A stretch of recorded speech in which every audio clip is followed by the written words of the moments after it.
Okay, we're going to talk about melatonin. The benefits are for sleep. The benefits of sleep Benefits are for just sleep are the just the tip of the iceberg. Uh-huh. Tell I just got this like 3 seconds ago. Anyway, there's a lot more to melatonin than just for sleep, I guess would be a simple way to put it.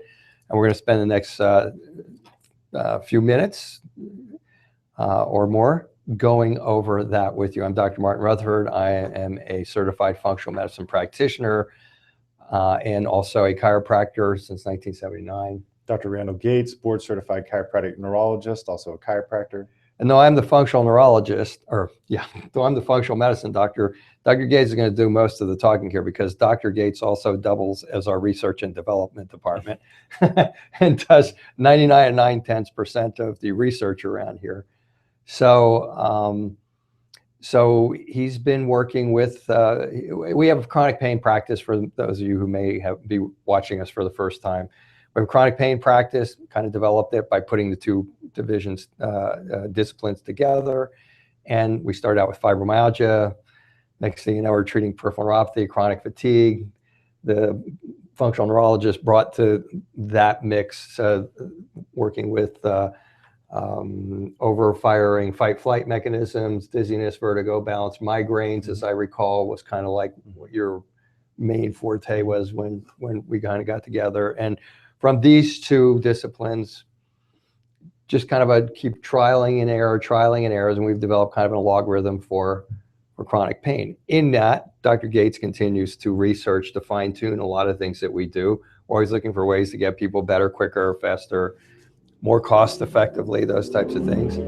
And I said to him, I said, what was the reason that you picked out melatonin? And he just said, we've been working with some of the things that we've seen in the research, and we're seeing some pretty interesting results in a lot of different areas, and we thought that we would share it with you. We're going to talk about the areas of how we're showing melatonin has promise in the areas of brain work, endocrine work, better known as hormonal work for those, and general metabolic diseases. And for those of you who might be interested in continuing to listen after that, we're going to be talking about its involvement in areas of cataracts, diabetes, polycystic ovarian syndrome, SCI, spinal cord injury, injuries, and we're going to talk about how that is used. So stick with us. For those of you who are melatonin advocates, you might find that some of the things that you were experiencing, in addition to good sleep, were not in your head. You were not hallucinating. You actually might have been seeing improvement in some of these areas. So melatonin, sleep. Maybe you want to go over melatonin, sleep, the pineal gland, that type of stuff, and just kind of, for those who may not know melatonin, give a brief. Here's where it is, and then I think I'm done. Well, melatonin is a neurohormone produced from the pineal gland. In essence, it's produced at higher concentrations when the sun goes down, basically. So when the ambient light becomes more dim, that's when melatonin concentrations go up in the brain. Typically, that's associated with sleep formation or us having the ability to fall asleep. And because insomnia is such a common problem in our society, upwards of 50% of the population having insomnia at some point during the year, and 30% having it on a consistent basis. And 99% in Seattle, in Portland. Exactly. Then insomnia, these insomniacs look for solutions like melatonin because people are looking for natural supplements, things of that nature. And frequently in the insomnia world, there can be side effects with some of the sleep medications, and that's why a lot of people don't want to become dependent on those sleep meds, or they feel relegated to having to take them. So melatonin is a big, big market. And with melatonin, there's a lot of discrepancy in terms of what the right dose is. So a lot of people online will say, you should take 2 milligrams of melatonin, or less is more. And other people are saying, no, you need to take higher doses of melatonin. Really, we haven't found any of that to be true. It's just basically patient specific. You have to find the right dose for the right person. And with some of the new research that we attach to this broadcast, and this may be a springboard for other broadcasts on melatonin, what we're showing is that higher doses of melatonin are being used in the research than what we ever thought was possible safely. to help conditions far removed from sleep. And really some of the more exciting effects of melatonin are being shown with things like spinal cord injury and the stuff that Dr. Rutherford was talking about, people who can't get pregnant, infertility issues, diabetes, so on and so forth. So they did this study where they took rats, and basically they had 4 groups of rats. They had a diabetic group, and they had a diabetic group that wasn't receiving melatonin, and one that was, and then a normal control group, and then a normal control group receiving melatonin. And you have to consider that a rat is pretty small. And they're giving these rats 50 milligrams in the treatment group, 50 milligrams of melatonin. Now, most of you will take like 2 milligrams before bed. And I'm not comparing apples to oranges, but I'm just illustrating a point. And then after that, they gave them 5 milligrams of melatonin a day injected.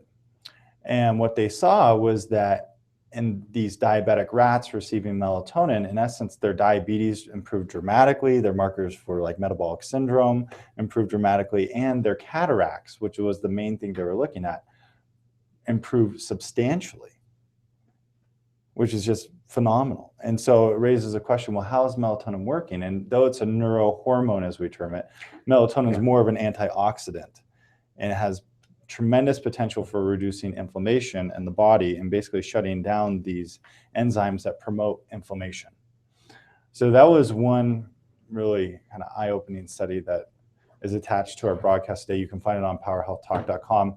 Another one was where they took spinal cord injury victims. In this situation, they were using rats just for the purpose of the study, but they were using about 12.5 milligrams of melatonin a day.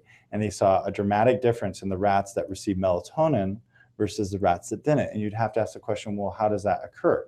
Well, when we have a neurological injury, there's a lot of inflammation. And that inflammation can create scars. It can create an hyperactive immune response to the area that can further damage the neurologically injured structures. And the melatonin really appeared to basically calm down that inflammation and allow the pathways to heal better, which is just phenomenal. So this is potentially a big new line therapy that we're going to be using. When I say we, the healthcare industry, for helping people who've had spinal cord injuries, which is really exciting. There's another wild study. I almost hesitate to bring this up, but it was very interesting, where they were looking at snake bite victims, and and they were looking at how the venom causes your hemoglobin to change, and that's one of the many ways that snake bite or snake venom can interfere with someone's ability to live. And they found that they could basically use 1/3 of the antivenom with combining it with melatonin versus if they weren't combining it with melatonin, which is ridiculously substantial. Because if you look at somebody who gets bit here in Northern Nevada, and I'm not saying if you get bit by a snake, just take melatonin. I'm not saying that. We're not saying just take melatonin for these problems. But potentially that could reduce the cost. Like a rattlesnake bite, I think, costs about $70,000 typically in terms of antivenom therapy. So that's curious. And then another study was looking at infertility and polycystic ovarian syndrome patients. So polycystic ovarian syndrome, we've done broadcasts on it. You can look it up. In essence, it involves cysts on the ovaries. It typically involves there being too much testosterone in a female. Frequently, it's associated with insulin resistance, unwanted hair growth, abnormal menstrual cycle lengths. And these poor ladies have a hard time, we're just reflecting the emotionality of it. These ladies have a hard time getting pregnant, which is one of the main impediments of the disorder. So they took PCOS patients who were receiving IVF or in vitro fertilization, and they gave them melatonin. And they found that their eggs were much more healthy when they were taking melatonin versus not taking melatonin. And this study size was huge. It was like 536 females from this IVF clinic. And so they said, as a standard therapy, they're using melatonin with another product called myo-inositol for all their in vitro fertilization patients who have polycystic ovarian syndrome. So that's pretty cool. Were you going to interject something? No, I was just saying because of its antioxidant because nature. Of its antioxidant nature, And I was letting you do all the talking because it's a neurohormone. So figuring it's a neurohormone, we'll let the brain guy do it. Plus, frankly, he just did all this research probably last night, so I wasn't really conversant with it. So I'm learning along with you here today, which I'm happy to do. So. And then a lot of people are questioning, well, the safety of melatonin. So like on the Mayo Clinic website, they say don't take more than 20 milligrams of melatonin a day because it hasn't been proven to be safe. Well, that information coming from the Mayo Clinic website, I would state is maybe a little antiquated, because we attached a new article today from a pharmaceutical journal. It was basically a pharmacology journal where they injected people with melatonin. They basically took 3 groups of people. One got no melatonin, the other group got 10 milligrams of melatonin, the other group received 100 milligrams of melatonin IV. And they noticed that there were no sedative effects of the melatonin. So they had these people do all these different tasks to see if they were tired. They weren't tired. And there were no adverse outcomes from taking 100 milligrams of melatonin. So that's just one study. There have been other studies discussed using as high as 6,000 milligrams of melatonin. Maybe we'll find those for another broadcast. But our whole concept of melatonin really is changing. So it went from being just a sleep supplement to now it has tremendous potential for a number of neurological, endocrine, and metabolic disorders. And I was sharing with you beforehand about my father-in-law, and this was a subject that I wasn't up on at all until like 3 minutes before we walked in here. And I was sharing with Dr. Gates years ago. I mean, this is like, had to be like the 90s when my father-in-law was coming over here and visiting us. I'm talking to my son, he's sitting over here. Okay. So anyway, he would come over here and he would sit out in the sun for his eczema, and he would do all these things, and he had a difficult time sleeping. I said, listen, let's start giving you some melatonin. Let's get that going and see if it helps. Well, not only help, he was absolutely 110% convinced it was fixing his eczema, and it was getting his eczema away. So when I started out by saying, if you've been taking melatonin, and he wasn't taking it at anywhere near these types of doses, which we're not advising you to take, but he articulated a number of things in addition to sleep, in addition to the eczema, other physiological aspects of his health that he was absolutely certain that it was helping. My father-in-law has since passed on.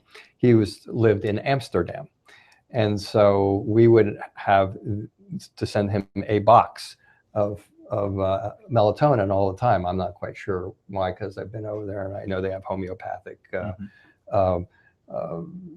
pharmacies, whatever you want to call them, every couple of blocks, it seems like. So, but for some reason, maybe it's just like he knew this melatonin works, so that's what he was going to do. But yeah, so there's probably, and that was going to be one of my questions. So this probably opens it up to a whole lot of other things. Exactly. And that's what we see all the time. We started seeing autoimmune problems years and years and years ago.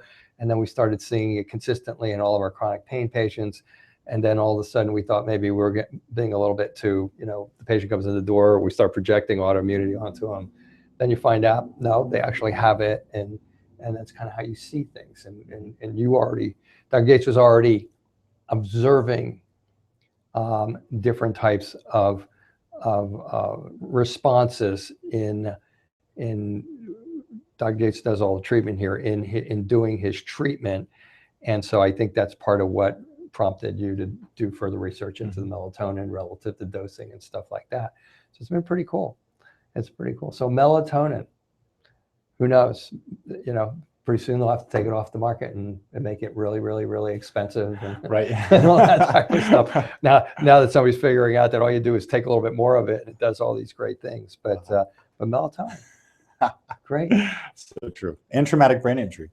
That's one last piece that I forgot to put in there. I'm not taking it. How come you haven't given it to me? So we're finding that it helps the blood-brain barrier. I've had traumatic brain injury.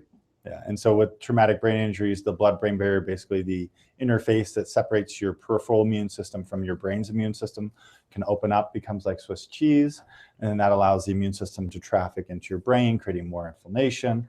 And that's why a lot of these traumatic brain injury patients develop post-concussion syndrome, where they just never feel better.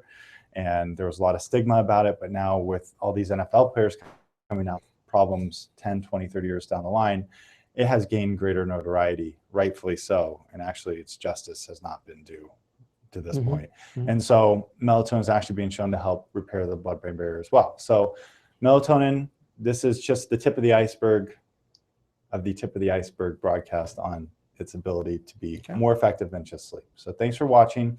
If you want some of those references, go to powerhealthtalk.com and we'll see you next week.